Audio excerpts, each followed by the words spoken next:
Hello guys, ayan ang ating mga seedlings. Kailangan na natin to ilagay sa mga taniman. Magtatanim tayo ngayon ng seedlings dahil feeling ko tag-ulan na. Nag-aambon-ambon na dito. Ayan. Lilikit muna tayo ng ating sampay.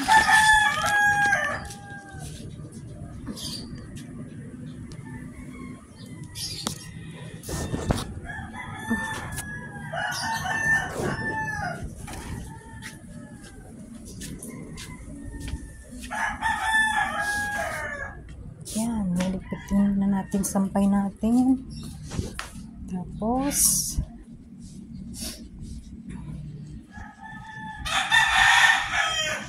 nalagay ko dito muna. Kasi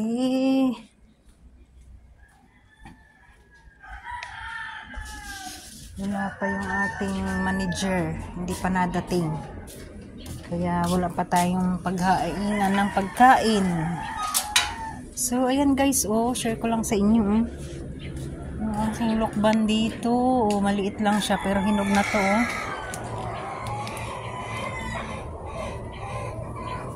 Hinog na kaya to? Madali lang siyang pitasin. Tapos, huwag kang malaglag.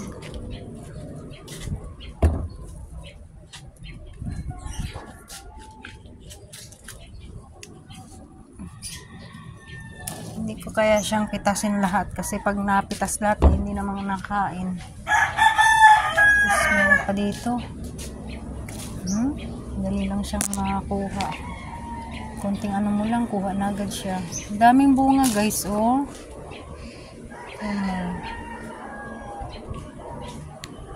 Hindi kayang kainin. Araw-araw ba naman ganito? Mananawa na sila.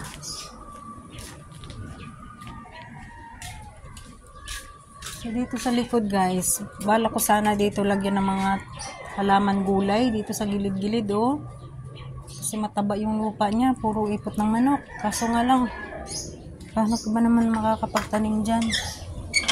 Nilagyan ng mga manok. Kaya yung halaman mo, ikakalkalin lang din ng manok. Tingnan mo. Yan ako dito, sili.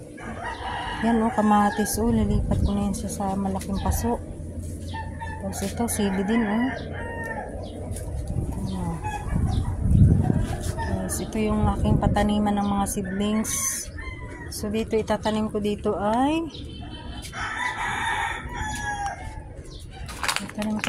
mga pechay. Kasi dito ko itatanim ang mga pechay. Lalagyan natin siya ng konting butas. Ayan, tapos tingnan nyo dito guys, meron ko ditong sili. Ayan, ang sili ko, magulang na.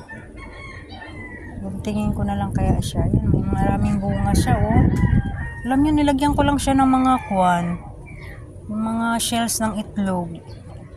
Tapos sinaluan ko siya ng ipot ng manok. Tapos ito yung sibuyas ko, tingnan nyo, malago yung sibuyas ko, binabawasan ko lang ng dahon yan.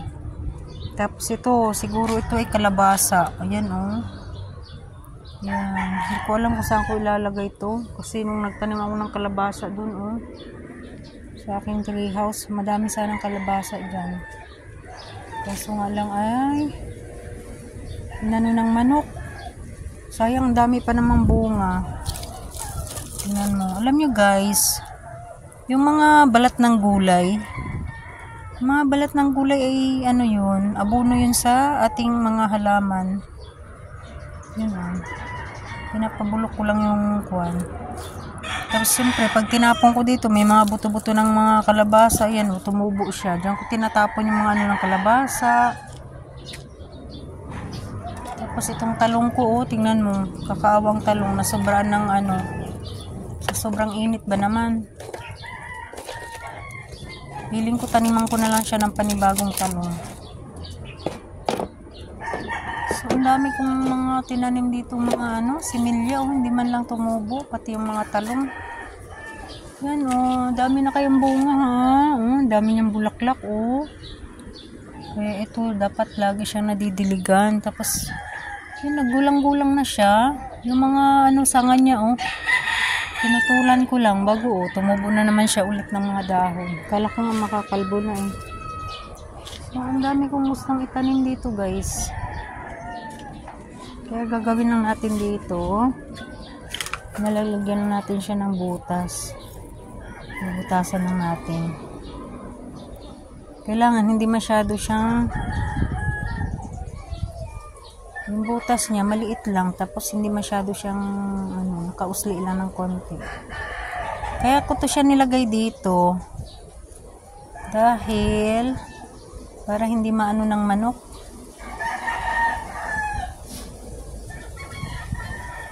Tanim natin dito pechay. Kasi biruin mo guys, ang daming mga gulay sa palengke, pero sobra, grabe ang mahal. Yung 1,000 mo, kukunti lang. Puro gulay. Kaya yung kukupit pala guys, yun pala ang pangtanim sa mga seedlings.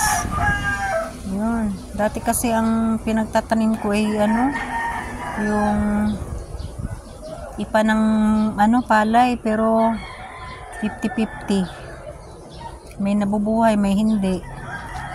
Pero itong ipa, sigurado to.